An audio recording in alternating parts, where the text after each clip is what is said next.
Welcome to Samba Samba. Enjoy the video. In this video, I will show how to replace battery in 2010 Toyota Camry key fob. Start by prying open the fob at the seam with a thin, flat tool and lift the cover carefully. Remove the old CR 2032 battery using tweezers and note the battery orientation. Insert the new CR 2032 with the plus side up, align the halves, and snap them together until they click firmly. Begin with clear space and good light so you can see small parts and battery orientation clearly. Lay a soft cloth to protect the fob finish while you work.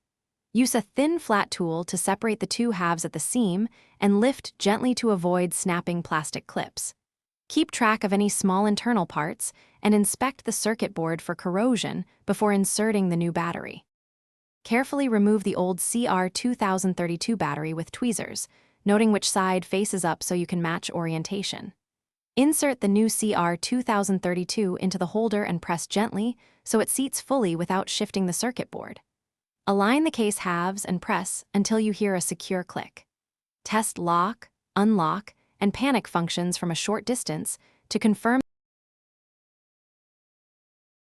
Thanks for watching. Consider subscribing if we helped you.